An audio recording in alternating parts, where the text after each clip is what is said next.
Okay, this is Big Boss. It's Foxhound Woodsball, come to you from Fort Lauderdale and from my blog page at outerheavenpaintball.blogspot.com.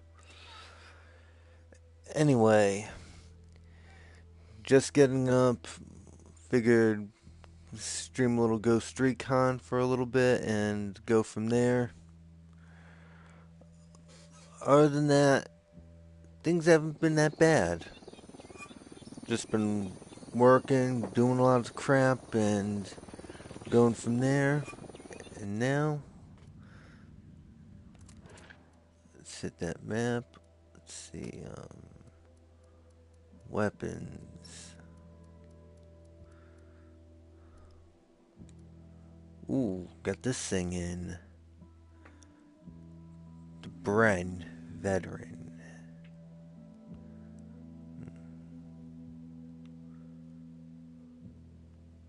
Looks interesting. I want to give that a try later, but okay. New patch.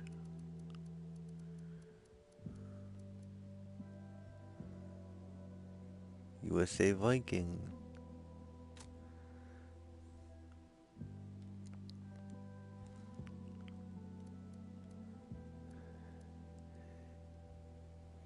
Yeah, let's change this stuff out a little bit.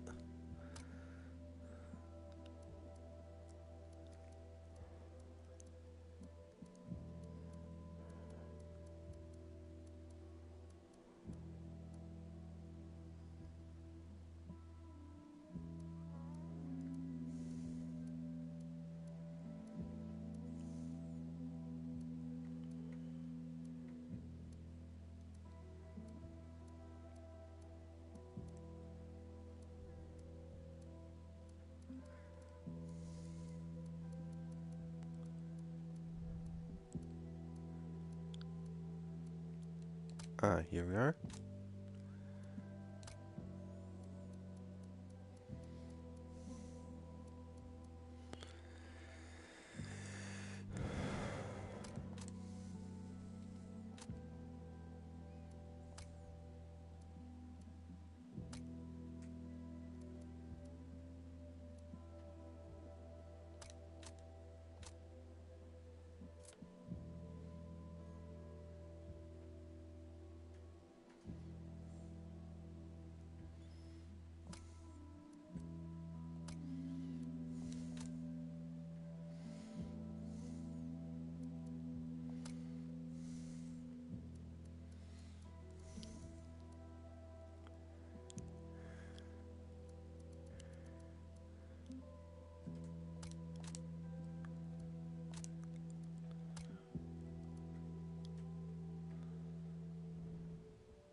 Okay, got that done.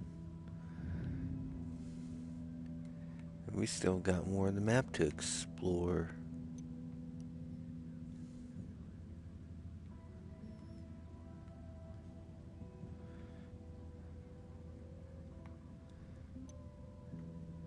Let's terrify ourselves Sicario leader today.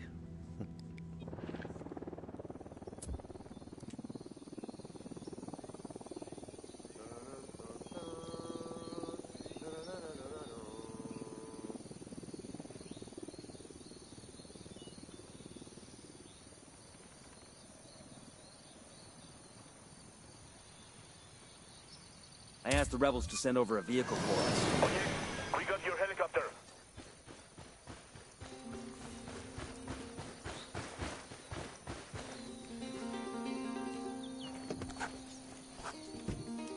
I got it. I'll fly.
Bowman, this is Nomad.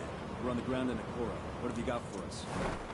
Acoro is the heart of cocaine production in Bolivia. The network there was built by El Yayo and predates Santa Blanca by more than a decade. When El Yayo joined the cartel and became the boss of production, he handed Acoro off to his grandson, who goes by the name El Emisario. The emissary. He spends most of his time outside the province, rubbing shoulders with politicians in Sucre and greasing the wheels for the cartel. Not really his job, but the guy's something of a charmer, and he figures this is the best way to make his grandfather proud. El Yayo lets it slide so long as Acoro continues to produce.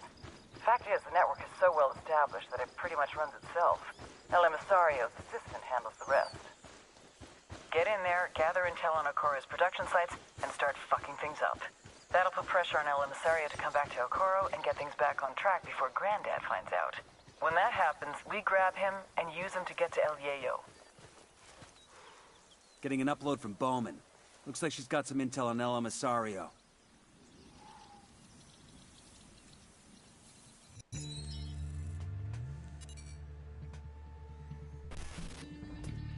You all know El Yayo, highest-ranking Bolivian in the Santa Blanca cartel, and their head of cocaine production. But you may not know his grandson, Gonzalo Llana, aka El Emisario, the emissary. Yayo taught Emisario everything he knows. How to produce the best polvo in all of South America, how to maintain relationships with the local Bolivians, and most importantly, how to serve your Santa Blanca masters. Emisario looks up to Yayo, would do anything to honor him, to make him proud. Which is exactly what makes El Emisario the perfect target. His greatest fear is shaming his grandfather. If we hit his coke operation in Acoro, he'll come running back to fix things. That's when we grab him. With a little luck, he'll give us everything we need to know about dear old Grandpa.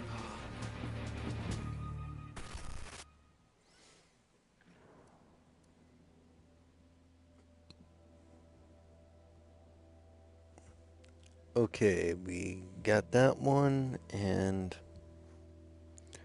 with that being said, let's also check out real fast the cartel overview.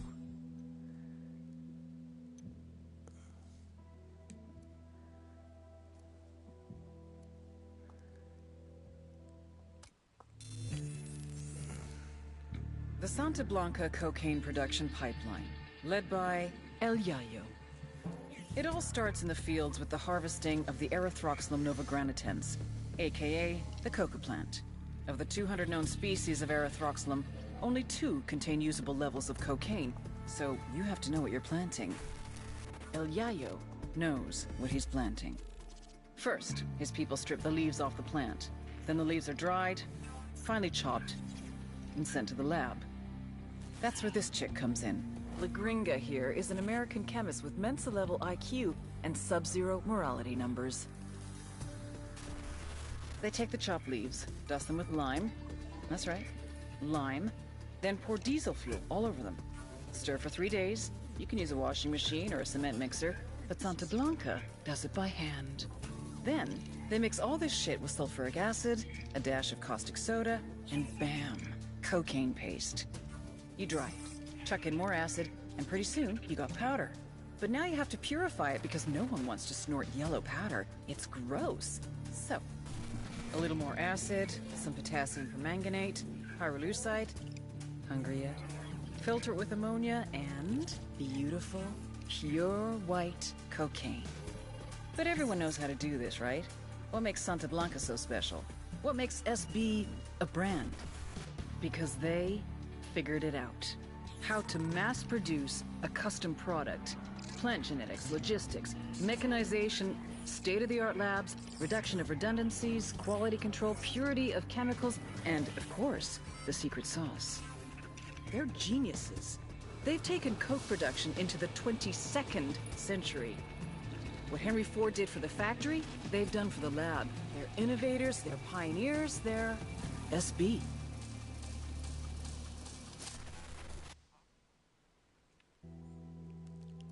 Definitely sounds fun, and I'll come back to this one later, but what the hell are we right here?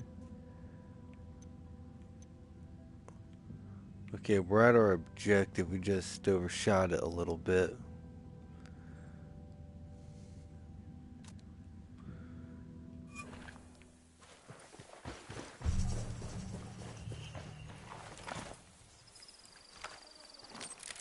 The drone is up. Eyes on the cartel element. Over there, near that crate of comm gear.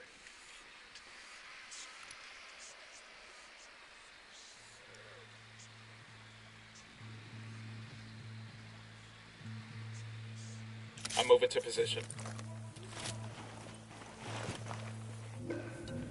Good to go.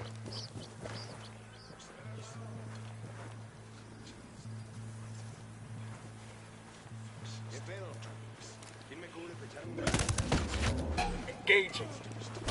Coopere todo saldrá bien. Their LT's escaping.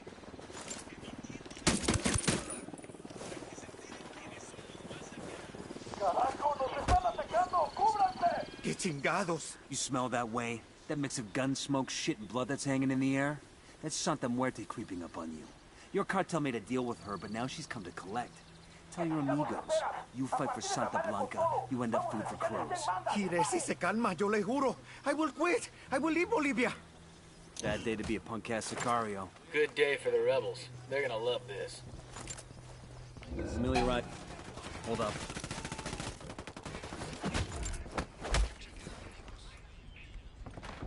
Done. Clear on this side. Familiarize yourselves with Bowman's briefing on Santa Blanca's coke production pipeline. People at the top are El Yayo and La Gringa. Yayo's Bolivian, an ex-cocalero turned cocaine producer. Gringa seems to be a disgraced chemist. She used to work for an NGO here in Bolivia before joining up with the cartel.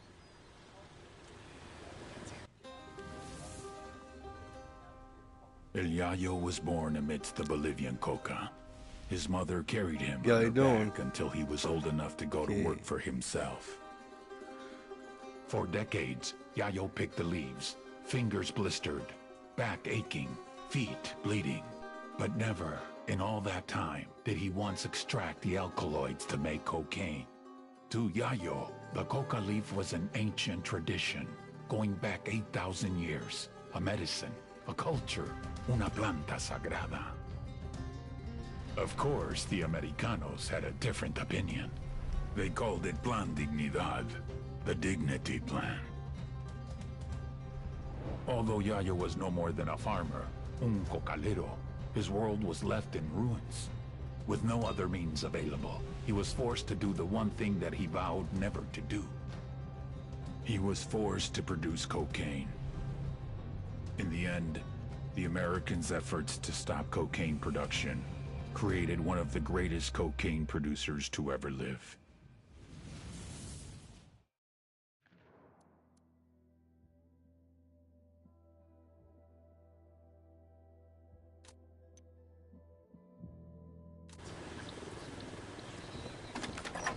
Who need that chopper? Stay low. We'll leave a marker so the rebels can pick up these supplies later. Wake up. Who need that approaching? Okay, chopper passed. And we got ourselves another Kingslayer file. Sorry, but I'm actually doing this one solo because, for levity's sake. You are hosting some political contacts at the casino next month. I want an event, Carcita. Politicians are natural beggars of glamour. The casino must be gilded with celebrity. Who can you bring in? I have a few ideas. There is, Marco Cruz. That gordo actor? He wants to be a politician himself. You are thinking that you will buy celebrities, but you must attract them. Sí, of course. Bebé Herrera. She's a Colombiana telenovela star. Star of El Rostro de la Patinadora. I am familiar with this novela. Ella es muy bonita. You know her. She's a poker player. If we host a small tournament, perhaps she can bring a few of her actor and musician friends. Bueno, make it happen. She and her friends do not need to personally entertain any of my contacts. Comprende? Sí, absolutely, jefe. This Mexican organization.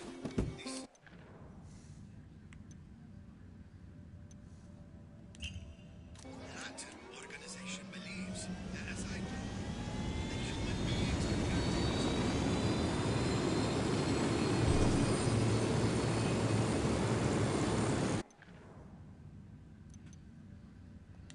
They're on alert.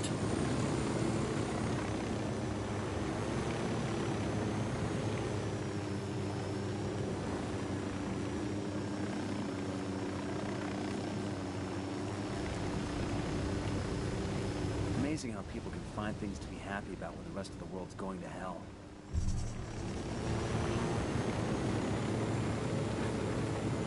We searching this location for intel? Okay, right here.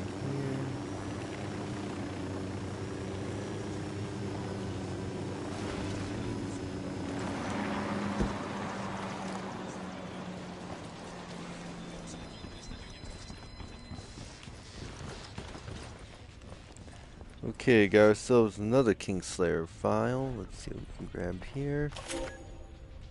Pero Carcita, Agua Verde is a national park, one of Bolivia's natural treasures. To put our minister, the rest of the world should share in this treasure. Turning Agua Verde into a resort will bring tourists who will bring cash into the country. The casino alone will...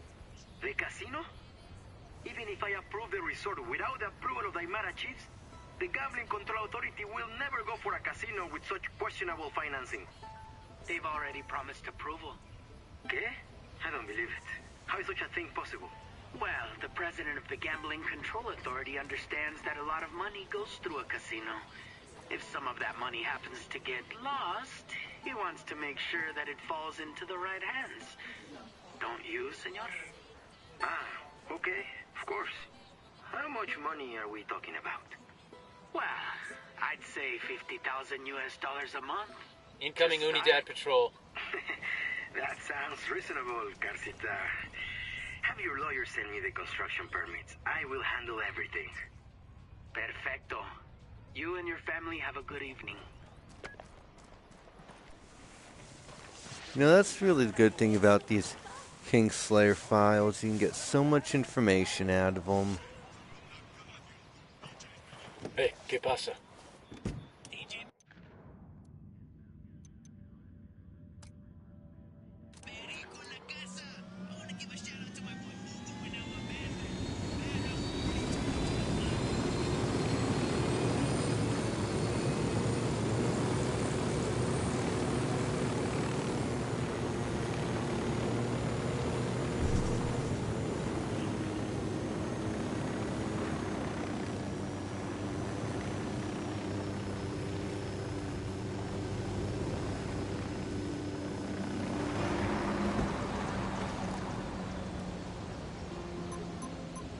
Made it.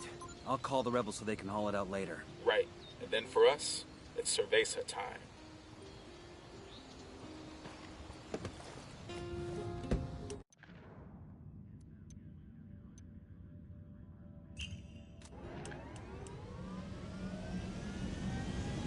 Punch it, man!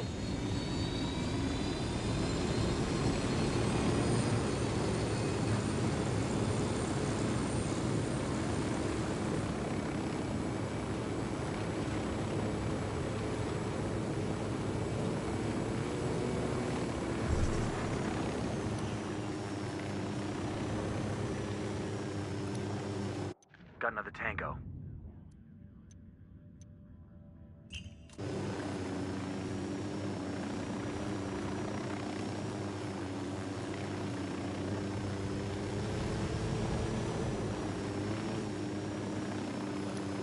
Your baby makes 3.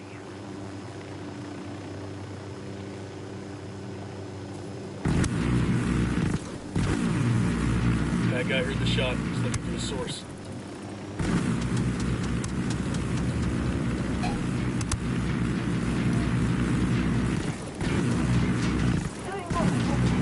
Weapons free, weapons free. Oh shit, we've been spotted.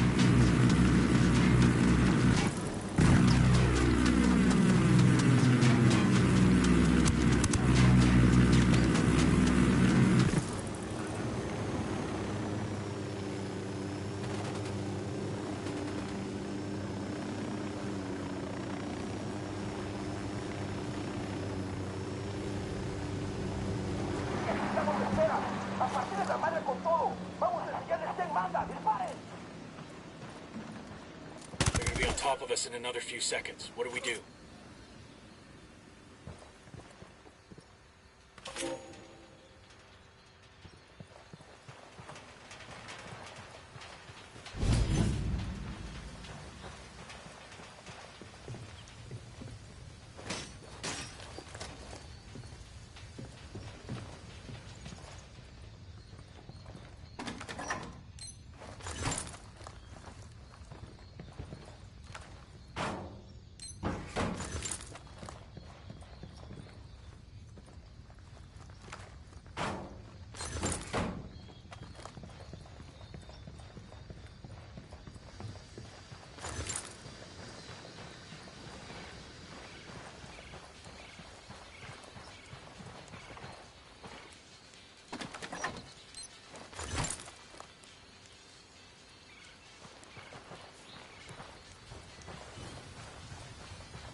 Okay, knock this out for a bit, and right now I've got to cut this short for a prior engagement. So that being said, don't forget to click the like and subscribe button for Outer Heaven Paintball on YouTube. Also click that little bell icon so that way you can remain up to date about my latest notifications. Anyway, this Big Boss, and I'm out of here.